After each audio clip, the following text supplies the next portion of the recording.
Good journey, everyone. Welcome to Space Oats Live, a Star Wars podcast. I am the Crucial Crew member, Jay, and it is Tuesday, June 13th, 2023. So, we got a lot to talk about tonight. We are going to talk about some of what you saw, maybe when you first opened up the live stream, that concept art there. If you saw my post on Instagram earlier, you will maybe get an idea of who we're talking about and why we're talking about that. We'll go over that in a bit. What else do we got? That's actually going to be part of our Today in Star Wars, by the way, which usually happens on my Instagram account pretty much every day. I usually go live and talk about Today in Star Wars topic in the afternoon. So follow me on my Instagram page, the Crucial Crew member, and you can catch me usually in the afternoons with a topic of Today in Star Wars. So other than that, we are going to talk about the final episode of Visions Season 2, that being Owl's Song. Very hard for me to pronounce that. I don't know why. It just does not come out very well for me. But we're going to talk about that episode and break that down a little bit, what I thought about that. That was my last episode that I really had only watched once. But I did pick up and watch that one more time over the weekend. And we'll talk about that a little bit as well. So, and then that'll kind of finish off our review of Star Wars Visions Volume 2. And then finally for tonight, I got a little side character from Rogue One, a Star Wars story that I'm going to point out, which will be my crucial character pick of the month.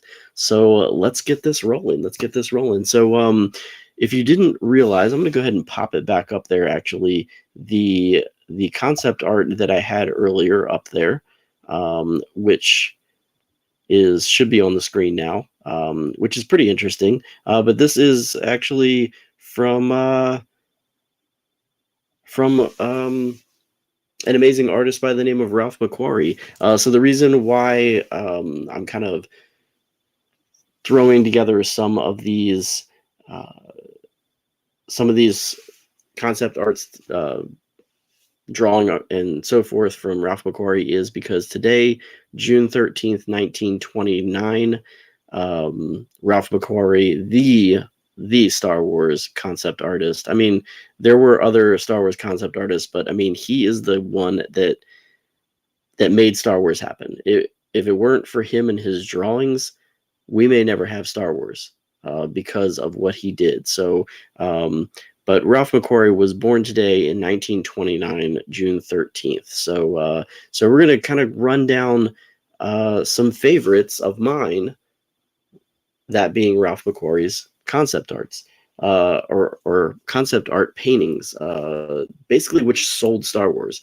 Some of which sold Star Wars. Some of them happened a little bit later for other projects, which I really enjoy some of those paintings as well. So I'm going to kind of go through my top 5, and I threw up some clips of some of his other work on my Instagram page. But if you are a fan of Ralph McQuarrie, please leave in the comments what your favorite Ralph McQuarrie concept art painting is, and or drawing, or whatever that might be, just to kind of share and why that is. And I'm going to kind of go through mine as well. So one of them actually was one that I kind of I recently kind of came across, which is this one right here, which is a pretty interesting one, if I may say so. This, to me, and I haven't really done a research on where this came from, but my guess is this is concept art probably for, I mean, it looks like it ended up being what was the Ewok Adventure series or television show, because basically those giant, I can't remember what they were called, but those giant creatures in the first Ewok movie that that kidnapped the family and left Cinna to basically go on an adventure with Wicket and his friends to go find them. So, and this is kind of one of those like real crazy, interesting pieces that I just kind of came across again recently, and it's kind of like almost like a a horror version of Star Wars. I can't even imagine if they would have like put something like this in live action at some point, but most of what's here, you know, made it into the films in some way or another. I mean, this is very reminiscent of what the Ewok villages looked like. The Ewoks look very much like they do on film here and in the television series. And then, of course, that creature there that became a big part of the Ewok Adventure Caravan of Courage, basically, was the name of the first one, which was pretty close to the creatures there, the Goraks. That's what they're called, the Goraks. I had to Google that real quick because it was just like dropping out of my mind. So it looks really close to what the Goraks ended up being. So again, I'm not familiar with what time period this piece of art was made and what it was actually for, if this was supposed to be something that was a concept for Return of the Jedi, or if it actually was Ralph McQuarrie doing concept art for the Ewok Adventure series, which I didn't know he did anything for. So this was one that I kind of came across recently. It actually, it's my number 5. Like, I honestly, it's kind of blowing my mind that I've never seen it before. And again, it's got that weird, like, horrific look to it. Just those eyes of the Goraks and staring down. And I love the determination here of that one Ewok, basically spear at the ready to go for this. I mean, like, he actually has a chance. But I mean, I'm just kind of drawn to this one. So this one, yeah, one of my favorites here. So what do you think about this one? Have you ever seen this one before? This is something that, again, I have just recently come across. So I'm going to go ahead and throw up another one here. This is a piece that's kind of always been not my favorite, but I've always been drawn to this one because I love the vantage point of this one. And it's funny because this scene in Empire Strikes Back has a lot of intensity to it because of how close the AT-AT was, and this puts the AT-AT like way far away. Honestly, unless this is like the vantage point, you can't even really see the AT-AT that's about to crush the snowspeeder in this one because it's out of picture. But it's an interesting vantage point from this one, and a different take on this. Maybe Luke's running away because he knows that the AT-AT sees him and is going to blast the ship. Maybe that was a just a different take on that scene, maybe in that case. But I love a lot of anything that had to do with Ralph McQuarrie, when a lot of the whites, whenever there was any color, it just would pop. So the orange flight suits here really stand out because, again, the background of Hoth, everything else with the vehicles being that metal grayish color. Not a lot of color in this photo. Really, the only color that draws you right in is to Luke, and you don't even see his face. You're getting fear because you see the AT-AT out in the distance, and then you see Luke just looking back, but then also at the ready to run. So this one's always been kind of like another one that I've really enjoyed looking at. I think actually my brother actually has a print of this in his office. I'm pretty sure this is one of the ones that maybe he has. That's an actual copy of one of the originals. So of this one. So, but yeah, I mean, again, maybe this is one of your favorites. Maybe there's another one from Hoth that is your favorite. I know there's a lot of good ones out there from Hoth. There's a lot of them with tauntauns in them, which make them look a little bit different, and those are really good as well. But for some reason, this one is one of the ones that I really enjoy as far as from Empire Strikes Back. And if you notice, a lot of the ones later on that Ralph McQuarrie did became more Star Wars. The earlier ones before Star Wars came out, we don't really see a lot of what was taken from those concept art and placed in the movies but you see a lot of what he did early now showing up in some of the newer stuff with certain pieces, certain characters coming up in characters like Zeb and Chopper and so forth later on. But once he got past Star Wars was already off on the ground, and Ralph McQuarrie kept doing the paintings. It became more Star Wars because we already established what the characters look like, pretty much. So but this, again, so this is going to be my number 4 of my concept arts from Ralph McQuarrie. Pete, Ben, thank you for joining in. You like the concept of R2 and C3 entering Jabba's palace. Interesting. All right, cool. Yeah, that's a good one. That's a good one too. There's another one of R2-D2 and C3PO that I like better. We'll get to that one a little bit further on in the countdown here. So this is my number 4. Let's go ahead and bring up my number 3. Let me get that one up here. All right, here we go. So this is my number 3. Different Jabba's Palace one here, but I love this one. So this is the concept art of the Rancor with Luke in the pit, and then what is not, I mean, kind of is, but a little bit different take on the Gamorrean guards. They look a little bit different in this concept art here. But the Rancor actually doesn't look as big in the concept art, really, if you think about it, from what it ended up being. But still, very ferocious looking. You see the bones in the background, which give you that sense of danger there. The dead guard in the grasp claws of the Rancor, just hanging there, lifeless, and Luke standing his ground, kind of contemplating what to do at this point in this scene. So really awesome piece here. You don't see any weapons on Luke, so if you were to see this concept art, you're like thinking, what is going to happen here? How's he going to get out of this one? Obviously, we know that Luke has the Force at this point, but he's up against a fearsome monster at this point in time. A lot of detail on the Rancor pit here, which kind of like made it into the final version of the film with the little side gate there, which I see whereas Luke slides into the pit because of the trap door of what Jabba uses for that, getting his trap from up in front of his throne, and how he sets that trap for his prey that he sends down to the pit there.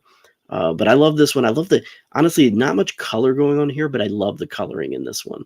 Again, it's like brown on brown, but it still just pops. The Rancor does really just stand out here in this art. And Luke, again, in his black there, with that blonde hair going on there, really standing out there. So I love this. The Rancor is one of my favorite kind of monsters and creatures of the Star Wars galaxy. So I've always been a fan of the Rancor.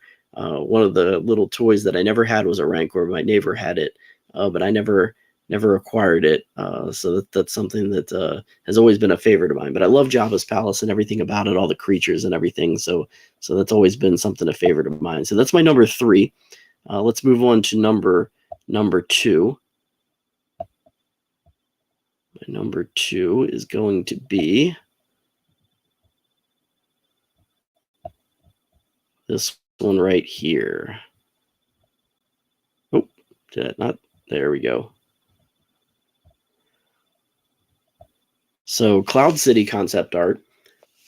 I'm a big fan of oranges and orange tones in anything. Orange is my favorite color. So almost any time. I mean, actually, if you kind of look back at any of these of my favorites, you see a lot of orange. I don't know what it is, but just like the sunset colorings, the sand colorings.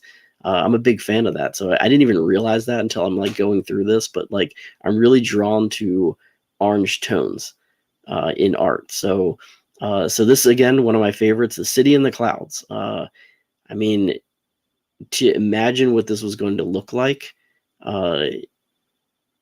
and to see how they were going to do this, to put this into a painting and be like, okay, how are we going to make this happen on film? And the Cloud City, the Bespin Cloud car is one of my favorite vehicles. One of my favorite vehicles. I mean, even the coloring on those, you can't really see it in this painting, but the coloring on those vehicles were just outstanding. And it's just such a cool design. I'd like to see more of those show up, those types of vehicles show up in a future project, honestly. But Bespin, again, one of my favorite times in Empire Strikes Back, in all the films. Just the Cloud City was amazing. And honestly, that's one of my favorite things that they did with the special editions, was make Bespin backgrounds and Cloud City backgrounds look better. The windows that they opened up in the hallways to see the city and to see the sunsets and so forth. That is some of my favorite parts of the special editions.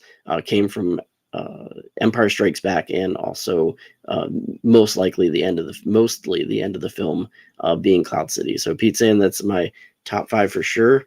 Cloud City. This is my number 2. So really love this one. I love a lot of the other concept art for Cloud City as well, but this is probably my favorite of them all. So I didn't want to put too much of the same thing in my top 5s, but this is definitely my favorite of the Cloud City concept, because you're just, it's really not getting into a lot of detail because you're seeing it from afar, but you do see the vastness of the city, which really was portrayed well in the special editions. I think really went back to this concept art, and you got to see a better understanding of what Ralph McQuarrie was trying to do with this city in the clouds.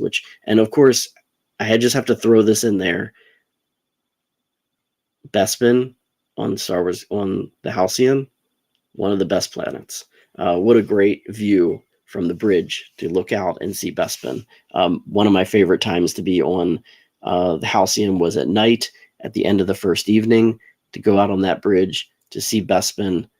What a beautiful sight. That's one of my favorites. That's the thing I missed probably the most, is just going up there at the end of the night and just looking out that Bridgeport window and looking at that view of Bespin.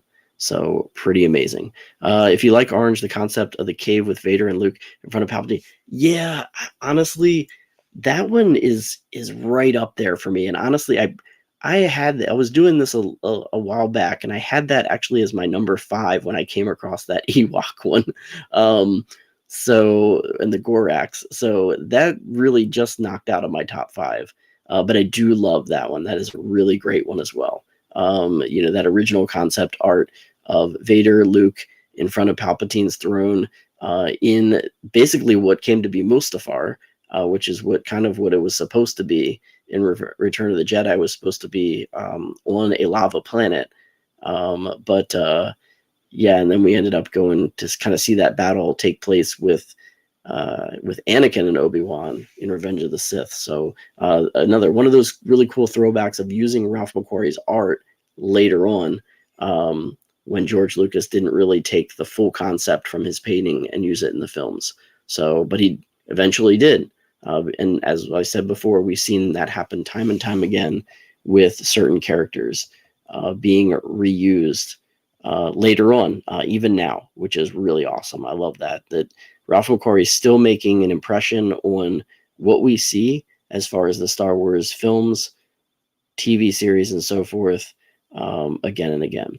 And as far as my number one, again, going with Orange Jones on this one, this is my number one.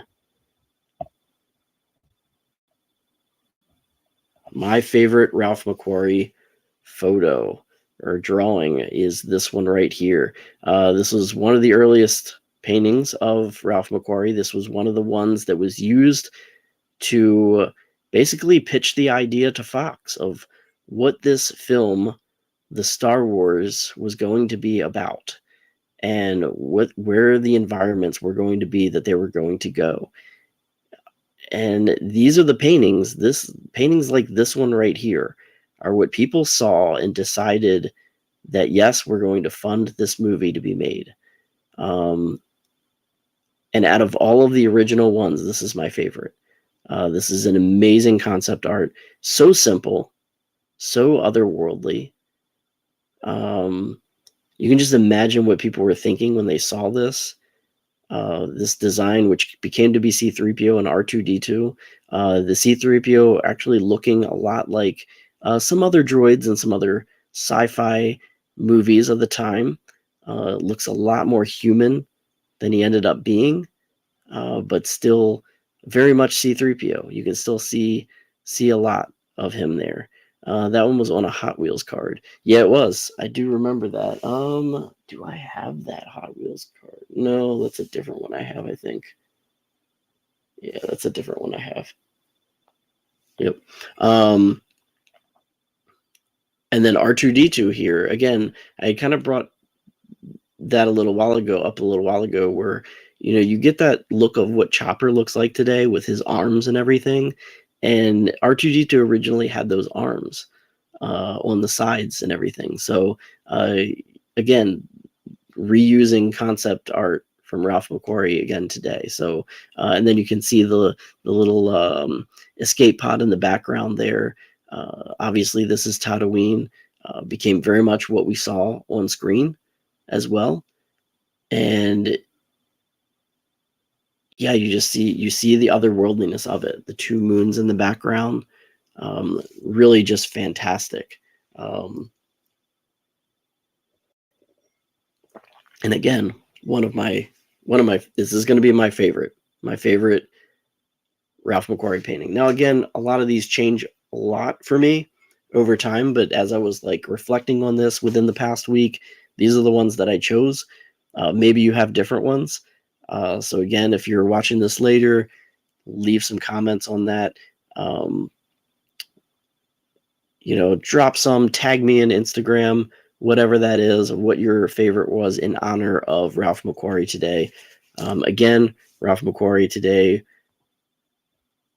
born in 1929. Of course, he's no longer with us, but what a amazing individual that really was a key proponent in getting the films made, which is really awesome. There is, by the way, a really quick 2-minute video on Disney Plus under Star Wars and the extras on Ralph McQuarrie and his paintings. It's actually him speaking about them, and it's not long, but it's under the extras. Really cool. I watched that today.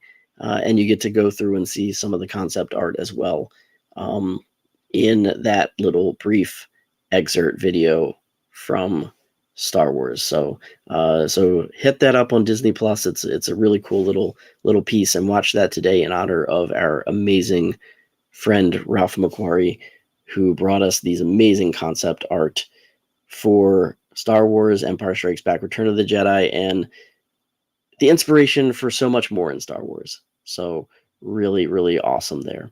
So hope you enjoyed that. I hope you enjoy Ralph McQuarrie's work as much as I do. I would probably have some of his replicas, paintings of his somewhere in my room if I had the space. But that's something that I eventually would want to get, at least as some piece of his to have. Probably that C-3PO R2-D2 one would be probably top on my list to get something like that to have in my house. So, but that is today in Star Wars history. Let's move on to the last episode of Visions, be Visions episode 9. And again, I have trouble saying the title of this one because that character's name I just have always kind of struggled with. So Owls. I want to say it, and I'm like saying owl, but Owl's song was the last episode, and this was from South Africa, I believe. And this one was an interesting for me because the first time I watched it, I really didn't care too much for it. I guess it was probably because when I first watched it, I binge watched the entire series, so I probably got to the end and I was just a little bit tired and exhausted from my day previously at Galaxy's Edge on May the 4th, and I probably just had trouble getting through it. But I went back and watched it over the weekend, and I have to say I enjoyed it a lot more. It's not gonna move way up into my favorites, anywhere in my top threes or anything like that. But it's still a very good episode. I enjoyed it more than some of the other ones, so it's not my least favorite. But it is a really good one. It's got a lot of peaceful connections within this one with her and like the living force, if you were to say, with the kyber crystals and so forth. And you don't really know what that kind of connection is, that calling is in the beginning, but you can feel it. So from the beginning something's special with the character Owl, but you don't really know that she's going to have that connection to the Force. It really doesn't make you think that at all. I honestly didn't think that was going to happen from the very beginning of the episode. And I think the reason why I am not a big fan of this one is because I am not a big fan of stop motion animation. I don't know what it is, but I've never been able to get into like the Wallace and Gromit type things. The other earlier episode in the season, I Am Your Mother. Yes, it was fun. I'm just not into that style of animation. Animation's wasn't always my favorite. Growing up, I didn't really watch a lot of animated cartoons. It really had to be some kind of story that really drew me in, that made me want to watch animation. And so there's certain styles that I've never been a fan of, and stop motion animation has just been one of them. I was never a big Gumby person. If you know who Gumby is, showing my age there for some of the people that might be watching this. But stop motion, not really my thing. I think it's kind of goofy and corny for certain, but for Star Wars, it just never really felt like it's hit for me, especially with these 2 episodes this year that have been 2, I think maybe 3 this year that have been stop motion. So Al and her father, basically they kind of have this is very much similar to the I Am Your Mother episode, but instead of the mother-daughter relationship, you're getting the father-daughter relationship here.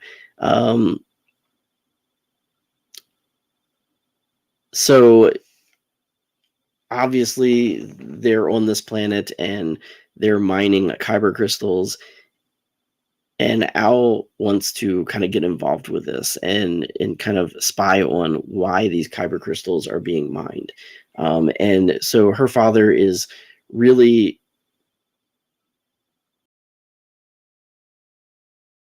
kind of pushing her away in this sense, which is you're getting that family dynamic of struggles in that beginning. She then goes on this adventure alone, basically goes in and sneaks into the mines to find these kyber crystals. Right, the crystals were tainted by the Sith. Yeah, so yeah, that's an interesting part of the story that actually kind of made me like this story a little bit. But yeah, so she goes in there, she spies, she goes against her father's wishes, she goes in and she spies. She having that adventurous spirit, having that drawing to the kyber crystals. Again, you don't really know for sure if she's force sensitive in this moment of the episode, which I kind of didn't. I just thought she was just being that adventurous, stubborn daughter in this sense. And then her singing basically brings out this connection to the Force, to the kyber crystals, basically like never before in her life. Everybody kind of realizes that in this sense. And basically she's able to fully embrace her destiny at this point, being one with the Force. There's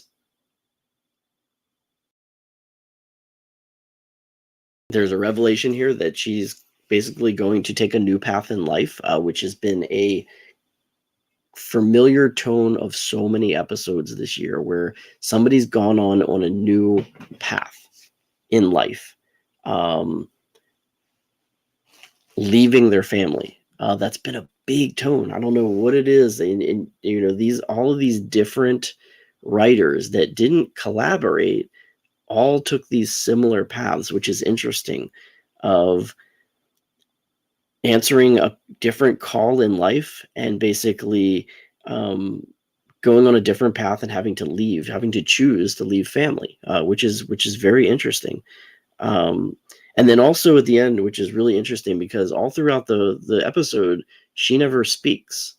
And then she finally does speak in the end, which is pretty amazing, because you almost feel like that connection is maybe made with her father just at the point where she's finding her path, where she has to leave her family, which is a kind of a sad, emotional moment.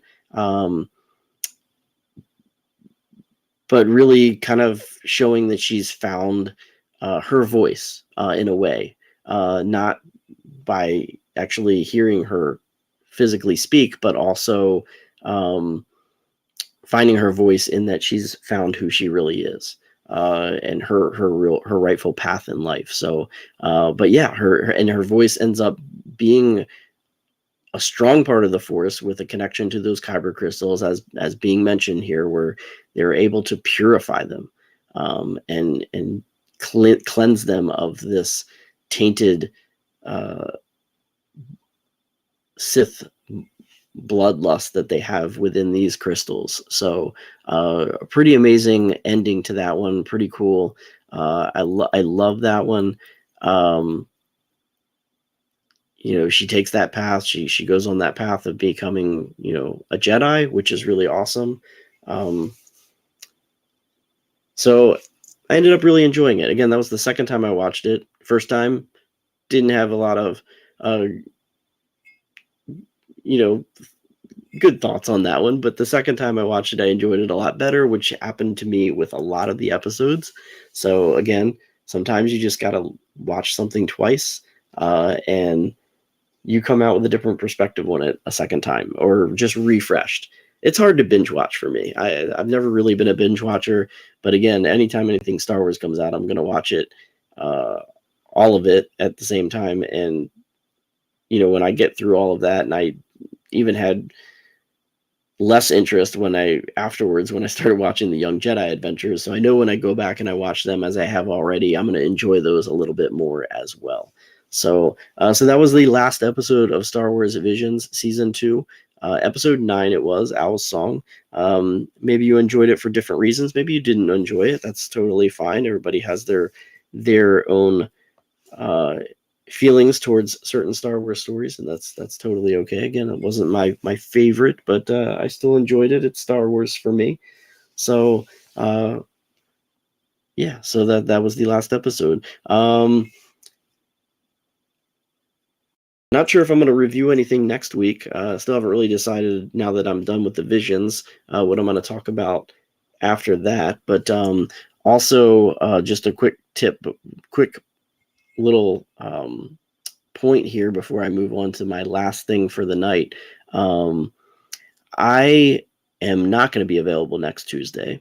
I actually am going to a concert next Tuesday to go see one of my favorite bands. So I will not be able to do this. So I'm probably going to move this to Wednesday night, since that is really my only other night during the week.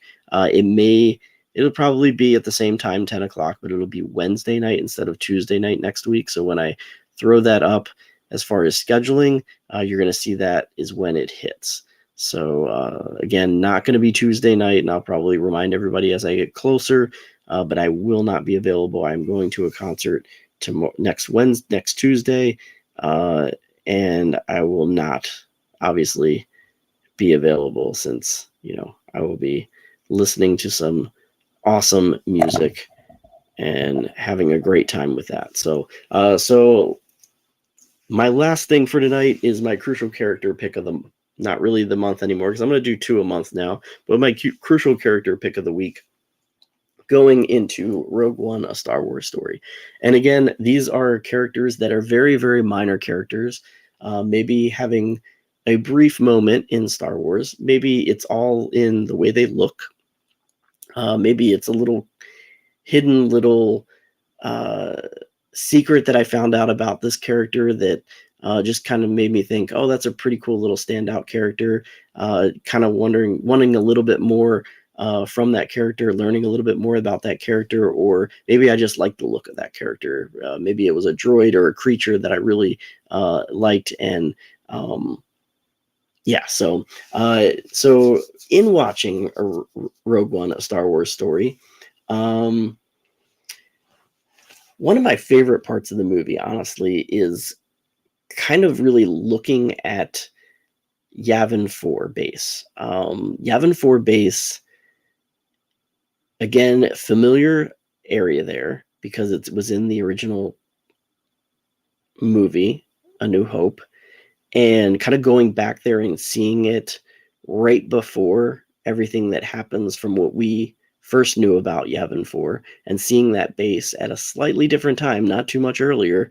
I don't know how much time went by, but it literally was like right before the Battle of Yavin, and just looking at who is on the base. And one of the brilliant things that I loved about what they did here is they actually used some unused scenes from the Battle of Yavin and put them into the Battle of Scarif, with some of the X-Wing pilots, the Y-Wing pilots, and so forth.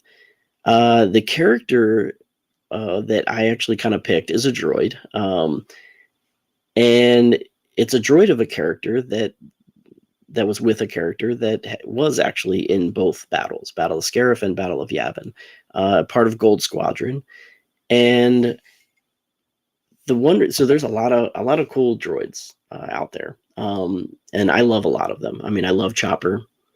I love R2-D2. Who doesn't? I'm a big fan of R5-D4 now that he's been showing up in The Mandalorian. I'm a big fan of BB-8. The astromechs have always been a favorite of mine, especially the R2 units. And I love when they design different styles of R2 units, like different coloring schemes and so forth. And one day I'm going to build a droid. I mean, I love SK. SK is great. I have my SK right here. I love the orange. Again, I'm a big fan of orange. I love the orange and the gray tones of that droid. That was my first droid that I ever bought. Obviously, again, R2 is right behind me as well. I have a plushie of him. I have R2-D2 bowl and R2-D2 cereal. I'm a big droid fan. I love R2D2. So, but I do like different types of astromechs. And the astromech that I actually kind of came across and I saw and I wanted to know a little bit more about, which basically made me pick this character, is this concept of this droid here, that was in the film. And I was like, when I saw this, briefly you see him rolling around Yavin 4 base. I think there was a clip of him rolling around before Jin and Cassian go to Iriadu, or they, I think it's before they go to Jeddah, and then you see him a little bit in the end as well. Of obviously you'll see him in the Y Wing because he's part of Gold Squadron, and he's actually the droid for what's his name, John Vander, who was the squadron Gold Squadron leader, who basically again ended up participating in both the Battle of Scarif and the Battle of Yavin, which in the Battle of Yavin he ended up perishing. But the droid itself, which really stood out to me again, because really this is a bare bones astromech here, like almost with like maybe even you would think like almost right off the line. No paint scheme done, nothing, just straight up metal. And I was really digging it when I saw him, and I don't think I've ever remember seeing a droid with no coloring. Just that silver, and again, because there's not much color there, whenever you see the little light with the red and so forth, it like pops out. So I'm really digging this one, honestly. And I heard that you can that there was a like a droid pack from I think it was from the Droid Factory on Galaxy's Edge, when they first that had a pack of droids, and this droid was actually in that droid pack. So I might actually have to try to find that and get that, because it was four droids in that pack, and see if I can't see if I find that. But this droid actually has a designation. It is R2BHD, and apparently it was also known as 2B. 2B. I don't know why. I guess 2B, R2BHD, 2B. So yeah, so I'm loving 2B. So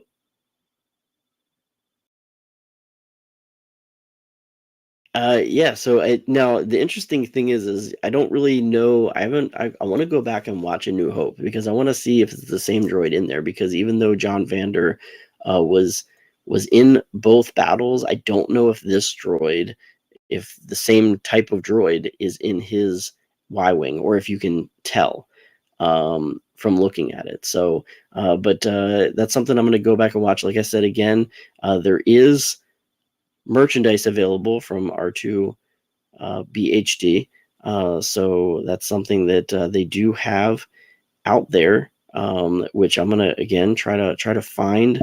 That it's a 3-pack. It's a 3-pack that's out there, and it was a Black Series, I think. Is this the one? Might have been. No, not a Black Series. That's not the one. It was, I believe, from the Droid Factory, I want to say, but now I can't find it. I know I saw it earlier online. Yeah, it is. It's Droid Factory. Here it is. It was a Disney Parks exclusive Droid Factory 4-pack. It was a 4-pack that came out, and it had a few droids. It had a C2B5, R2BHD, R3M2, and R5SK1. So R2BHD was in this one, and he looks pretty cool. It's just, again, it's that silver only, no coloring whatsoever. Very bare bones, kind of like off the line astromech, which just kind of stands out to me. So I'm making that my crucial character pick of pick of the month for Rogue One: A Star Wars Story. Weird, right? Little subtle little droid there that has just that cool look to him. I don't know. And he's so brand new too. It just looks like he's just, again, like right off the line, brand new droid, no painting whatsoever. It's like they just took him and stuck him in a Y-Wing, like right afterwards. It just brought him into the Rebel Alliance. Pretty awesome there. So again, little things like that just kind of stand out to you sometimes in the movies that you don't see the first time, and you look a little bit closer and you see these things, and you kind of have a little bit more appreciation for just those little details of the movies. So who knows, maybe we'll get a little story about him a little bit later, maybe a vantage point from him as far as what was going on Yavin base at some point in time. So that mostly wraps up a lot of what I was going to talk about today. I do want to mention that I went to Disney Springs today because last week on Friday, I went to Hollywood Studios and I went to the Jock Lindsey's Den of Destiny pop-up location, which basically had some props and so forth from Indiana Jones. They had a pop-up bar there, which I got both of the drinks that were featured, both of the mixed drinks that were featured. They do have a non-alcoholic drink as well as a couple beers on tap there. And it was amazing, really great. I had heard that they had a really cool spot at Jock Lindsey. Well, some extra items that were coming to Jock Lindsey's Hangar Bar in Disney Springs. So I was planning on going there today because we were going to eat at Enzo's Hideaway, which is a great spot as well. And I was going to go try out the options there. And I saw that there was a little thing for social media influencers and so forth and reporters that got to go to a private event there over the weekend, I think. And so I figured it was open and ready as far as the new items. But when I went there today, they do not have them yet. They actually don't have the Jock Lindsey's specialty items for Indiana Jones Dial of Destiny until June 30th when the movie comes out. So unless I can get there that day, I don't know what I'll get. If anything, it'll just be food because I do have to work that day, but I'm going to the movie.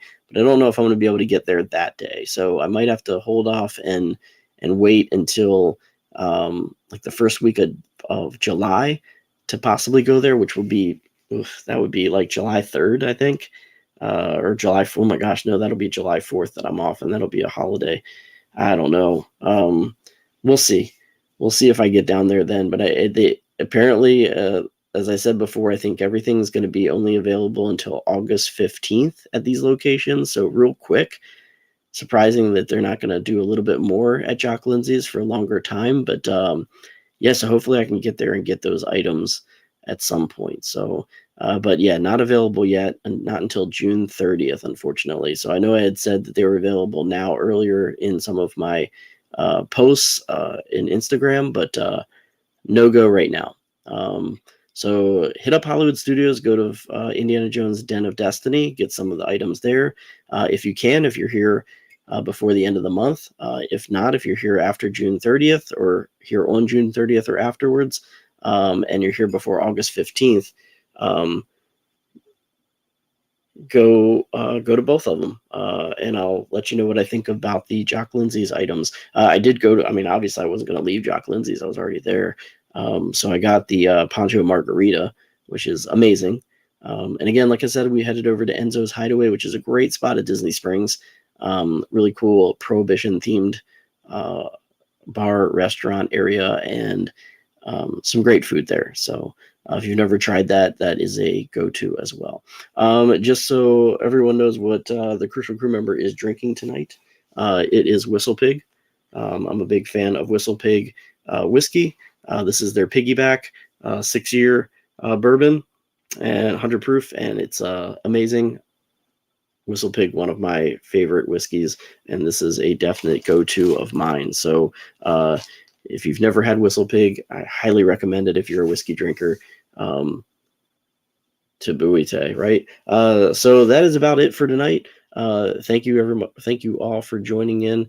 It looks like I think Pete was my only. I think I had a couple other ones that maybe joined in. I saw some views come and go. Just maybe not too commenty, too chatty in this. So again, these go up on my Spotify channel as well as my Google Podcast channel. Obviously, those are listen only, so you cannot see anything that I share on my screen, which was a big moment for this time. So with all the Ralph McQuarrie art and so forth, but you can always go back and watch any of my episodes of Space Oats live on my YouTube channel if you're listening in later on my Spotify or Google Podcast channel. So again, I am at The Crucial Crew Member on YouTube. I am at The Crucial Crew Member on Instagram. Follow me, as I always do today in Star Wars history. But again, this is Space Oats, a Star Wars podcast. I am The Crucial Crew Member. Have a great night. Till next time, watch some Star Wars, listen to some Star Wars, read some Star Wars. Just get some Star Wars in at some point each and every day. And until then, may the stars light your way.